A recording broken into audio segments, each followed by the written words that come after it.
Ya, seperti janji gue mau bikin preview El Clasico.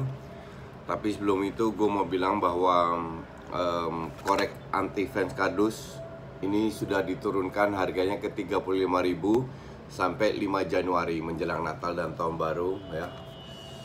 Sudah, ini collectors item. 35.000 bisa dibeli di Pandit AFK, di Shopee dan lain-lain online bisa dibeli. Kalau habis-habis nggak dijual di toko, cuman di online di Pandit AFK aja. Oke, terus El Clasico ntar malam main jam 2. Banyak yang minta suruh bikin preview.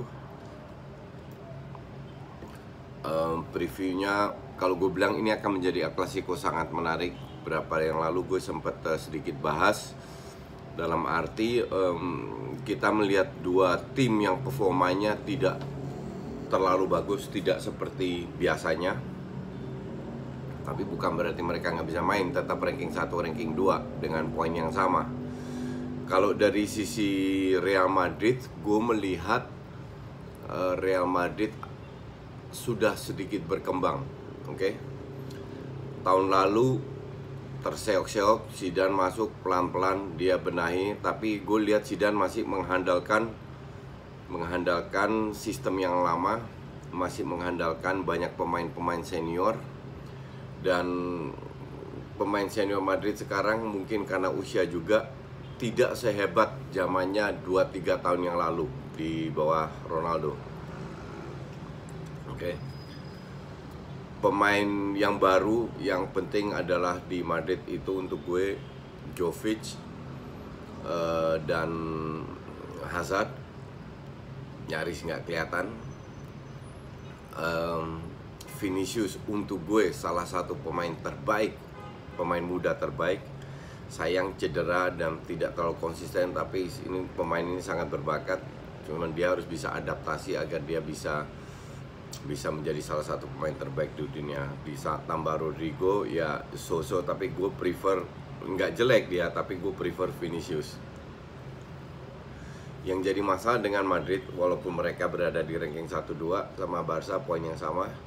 Yang jadi masalah dengan Madrid, kalau gue lihat mereka sangat tergantung oleh Benzema.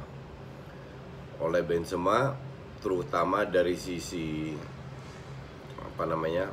cetak gol. Jadi kontribusi Benzema masih belum ada yang bisa menggantikan, dan itu sangat bahaya untuk tim seperti Real Madrid. Yang salah satu faktor yang konsisten itu untuk gue itu di lini tengah. Kroos main bagus, konsisten. Casemiro so-so, sekali-sekali Valverde dikasih kesempatan. Dan yang sedikit mengecewakan tidak konsisten itu ya Isco ya. Ditambah cederanya siapa itu pemain muda, lupa gue namanya. Isco tidak terlalu konsisten, sehingga at least masih ada pemain tengah yang bisa mensuplai Benzema. Karena kalau kita melihat zaman Ronaldo, Benzema dan Ronaldo itu udah klop banget. Dan sekarang gue tidak melihat Benzema memiliki partner lah. Kalau gue bilang lebih baik daripada pasang Modric, pasang Hazard, Kroos sebagai box to box, dan Valverde atau Casemiro sebagai DM. Di depan Vinicius, entah itu Isco, entah siapa, sama Benzema. 4-3-3 tetap. Kalau gue bilang itu yang komposisi itu untuk tengah depan yang terbaik, tapi memang agak ofensif. Dan sekarang kalau kita melihat kenapa bermain terlalu ofensif, ya murni alasannya karena biar yang cetak gol di Madrid itu tidak terlalu tergantung oleh Benzema aja. Zidane masih belum menemukan formula menggantikan zaman dia sukses dengan memenangkan beberapa Champions League dengan Ronaldo. Itu belum dia dapat, walaupun dia menang terakhir seri lawan Valencia. Tapi dari sisi permainan, bukan skor ya, sisi permainan dia masih terlalu mengandalkan skill individu yang sudah berbeda dengan 2-3 tahun yang lalu. Padahal kalau mereka mau bermain cepat dengan Kroos dan Hazard sebagai pemain inti di tengah, sebagai playmaker, sebagai distributor bola, itu bisa banget. Beberapa pemain muda diberi kesempatan bermain bagus, tapi bagusnya itu lebih dari sisi bekerja keras. Yang benar-benar nilai tambah itu untuk gue hanya Vinicius itu tuh gue pemain yang ya top banget. Cuman dia masih muda dan sering cedera, itu yang jadi masalah. Jadi Zidane tidak bisa mengandalkan hanya Benzema aja. Dia harus punya strategi untuk bisa menghajar Barcelona. Sementara Barcelona performanya ya sangat tergantung oleh Messi dan Suarez. Griezmann so-so bermain bagus. Busquets itu udah habis ya kalau gue bilang. Dan gak ada salahnya menempatkan Rakitic sebagai DM, Arthur dengan De Jong. De Jong lebih bagus bermain di sisi kanan bukan di kiri pada saat beberapa match terakhir. Tapi Arthur nampaknya, gue nggak tahu ya ini cyber atau apa, tidak diberi kesempatan lagi untuk bermain, lebih mengandalkan Rakitic. Tapi Busquets itu kalian sudah ngelihat sendirilah, beberapa match terakhir itu lebih membahayakan daripada membantu. Enggak banget. Dan Rakitic untuk gue pengganti yang sangat cocok. Jangan taruh Sergi sebagai bek kanan, oke, sebagai pemain tengah hancur.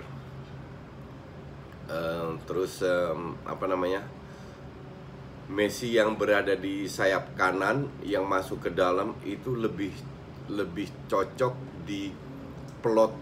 Kalau gue bilang bukan Rakitic tapi De Jong yang di sayap kanan dengan Arthur di kiri. Cuman ya Valverde tahu sendiri, nunjuk pemain aja susah gitu. Jadi kalau gue bilang match ini akan berakhir seperti apa, satu hal yang kalian harus tahu, karena gue sering ke Barcelona, rivalitas antar kedua tim itu luar biasa besarnya. Kalian mungkin tidak bisa, beda dengan contoh Persija Persib mungkin fansnya yang benar-benar merasa itu rivalitas tinggi, tapi penduduk kotanya enggak. Cuman kalau di Barcelona terutama terhadap Madrid itu benar-benar yang nggak suka bola pun benci. Jadi rivalitasnya itu tinggi banget. Kalau lu pernah ke Barcelona atau kemarin, dan lu akan merasakan itu. Nah, secara tidak langsung para pemain itu sangat termotivasi. Gue tahu bahwa Barcelona bermain away itu jelek sekali, beda dengan bermain di kandang. Tapi kalau kita, dan itu untuk Madrid yang tidak konsisten bermain di kandang atau tandang pada saat melawan Barcelona, itu atmosfernya, motivasinya itu udah sangat berbeda. Jadi gue ngelihat kedua tim yang tidak konsisten, yang sangat termotivasi untuk memenangkan laga ini. Dan karena Barcelona bermain di kandang, jadi gue unggulkan Barcelona. Karena Barcelona sekarang di bawah guru Penjas ini sangat sulit untuk bermain away, karena kembali lagi terlalu tergantung oleh seorang Messi. Ya. Sementara kita tahu Madrid pun bermain di away tidak terlalu bagus. Kemarin lawan Valencia pun juga seri, dan seringkali mereka kehilangan poin. Jadi kalau gue melihat, gue sih unggulkan Barcelona, bukan karena gue fansnya Barcelona, tapi Barcelona itu kan lebih kuda hitam, kota yang rakyat Katalan yang tertindas. Nah, itu yang membuat mereka sangat termotivasi. Apalagi kita tahu berapa bulan yang lalu banyak terjadi kerusuhan, di mana polisi-polisi huru-hara dari Madrid datang ke Barcelona untuk menumpaskan demo dan lain-lain. Itu sangat berpengaruh terhadap para pemain kayak Pique, kayak Sergi, kayak Alba. Itu itulah membuat mereka